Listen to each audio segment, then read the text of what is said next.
Analyzing poetry is often a daunting task for students. The words of Dickinson, Shakespeare, Yeats, and many other poets can often leave readers confused and overwhelmed.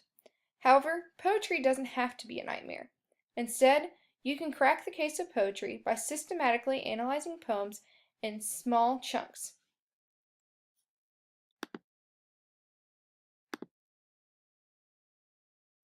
To understand poetry, it's important to take on the role of a detective. First, you have to interrogate the author. This means you have to get into the author's mindset, and we'll talk about that a little bit further later. Also, you have to uncover the hidden secrets of the poem, and only then after you've done those two things can you draw the conclusions. So, for this exercise, we're going to be looking at the poem Macavity, the Mystery Cat by T.S. Eliot. So take a few minutes to read through that poem twice. Oftentimes when you're analyzing poetry, it's extremely helpful to read it out loud, and you can get a better understanding of what the author wants the reader to hear. Alright, interrogating the author. When analyzing poetry, it's often important to understand what was going on in the author's mind when they wrote the poem, and to do so you got to get a little bit of background information about them. So you want to know, first and foremost, who wrote the poem, their background story, where they're from, what time period they wrote the poem in, and this will help us get a better understanding for what was going on and what might have driven the need for this poem to be written, which answers the question why. Why did the author feel that the readers needed to know about this poem? And we also want to know what circumstances were going on politically with the beliefs that the author was dealing with at that time period.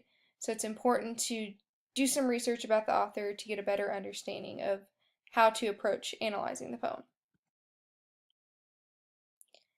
Next, you want to uncover the hidden secrets of the poem, and a good way to systematically do this is through using the TP-Cast poetry analysis. And in TP-Cast, you first look at the title, then you paraphrase each stanza of the poem. That means put it in your own words so you can get a better understanding of it. Then you look at the connotation, the attitude or the tone of the poem, the different shifts that occur during the poem, which reflect the shifts in tone, setting, etc. Then you go back and look at the title again, and then you land on a theme for the poem, which helps you answer the why that the author wrote the poem. So now we're going to look at the title, Macavity, the Mystery Cat. Alright, so when I looked at this title, I had no clue what Macavity was. It was a weird word, and so I hopped on Google and I typed it in, and the first thing I found out was that it's a character name made up by the poet T.S. Eliot. But since this poem has become famous, Macavity has taken on the definition of a monster of depravity, which is a word that we see later on in the poem and a phrase that's used to describe it. So next I wanted to look at mystery. So first I looked at the denotation of the word, which is the dictionary literal definition of the word, and I came up with the words secret, unexplained, unknown, and puzzling. And then I decided to dig a little deeper and get into the connotation of the word, which is more what the reader feels when they hear that word. And so I thought of spooky, kind of gives you chills, but mystery also gives you a sense of curiosity. You want to know what's happening in it, and then it has a eerie darkness to it. And since we're doing a CSI unit at the moment, it also made me automatically think of crime. Alright, and then cat. So we know that a cat is a feline, it's an animal, a pet, and it's domesticated. But I also wanted to dig a little deeper into that. And cats have a tendency to be very sly and cunning, but they're also passive and temperamental and mischievous. So when I was thinking about that, I was thinking of what kind of feelings does a cat make you feel, and you like them, they're lovable, but at the same time they're not as friendly as, say, a dog. Alright, then we jump into the P of TPCast, which is paraphrase. So this is when you're going to take the stanza and you're going to look at it line by line and put it in your own words. So let's look at this first line. McCavity's a mystery cat. He's called the Hidden Paw.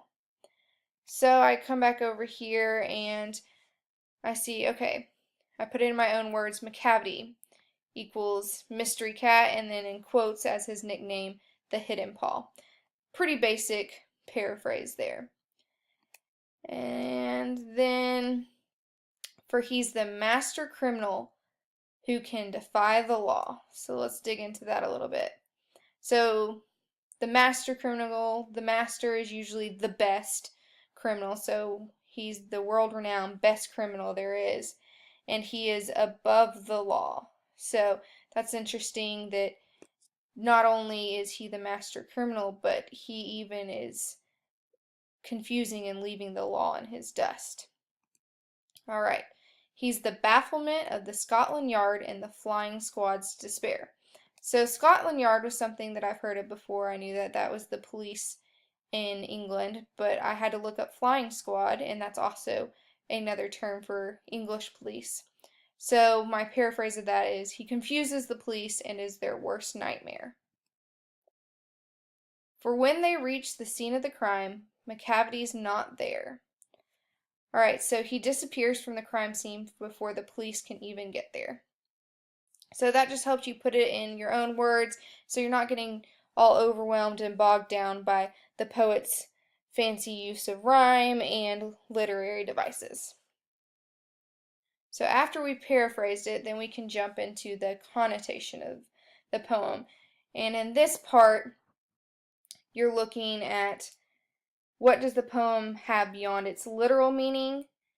And so we're looking for things like form, diction, imagery, point of view, those details that the author's hiding in there throughout it. So we're picking up those clues and really analyzing them as evidence for the author's purpose in the poem. So first when I read through it, I realized it has a narrative. It's a folklore storytelling kind of poem, and it's told in second person point of view, which I've realized in later stanzas because it refers to you, the reader.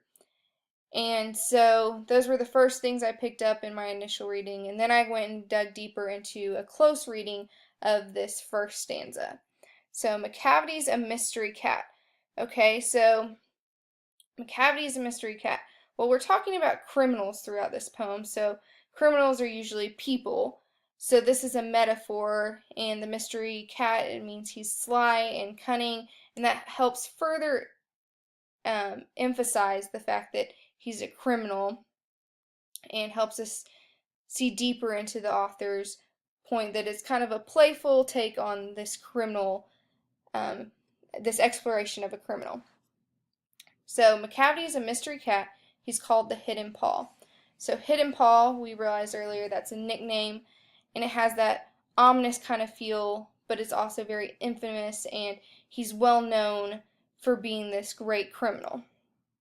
For he's the master criminal, that too ties back to the fact that he's ominous and infamous, and he's well renowned as being the greatest criminal who can defy the law. So I thought it was interesting that law was capitalized, and so I think that's to add emphasis that he's defying the police, the people that are the law, rather than just written law. So he's the bafflement of the Scotland Yard and the flying squad's despair. So I thought this was interesting word choice from the author, in that the law enforcement, it kind of gives me that Sherlock Holmes feel that it's taking place in England in the 1800s, which is the kind of aids to the mysterious, kind of playful vibe of the poem, and that it aligns a lot with Sherlock Holmes. And so, for when they reach the scene of the crime, McCavity's not there. This is repeated throughout the poem, and so the repetition, the author's adding emphasis to the mystery and the allure of McCavity. So The speaker overall presents Macavity as intelligent, fascinating, and cunning. This is really reminiscent to me of Sherlock Holmes, which is interesting because it's on the other side of the coin, whereas Macavity is the criminal and Holmes is the detective. So I think it's an interesting, funny play that the author's getting at in that. And then law enforcement is presented as kind of clueless, which aids the reader in developing that interest and kind of they take the side of Macavity rather than the law enforcement. So after you look at the connotation, you want to look at the attitude or the tone of the poem. And so the word choice that the author uses through words like master criminal, bafflement, despair, talking about crime and mystery, it has a mysterious and ominous vibe to it, or tone, but yet the sing-songy rhyme scheme in which the poem is written gives you the sense that it's playful, ominous, and humorous. And we're going to go back and look at that rhyme scheme real quick. It's an AABB rhyme scheme seen in this first stanza, and so paw, law, despair there. It helps the author create that folklore narrative, which aids to the attitude and tone of the poem, where on one side, though the words denote mysterious and ominous, it gets that playful, humorous, mischievous sense.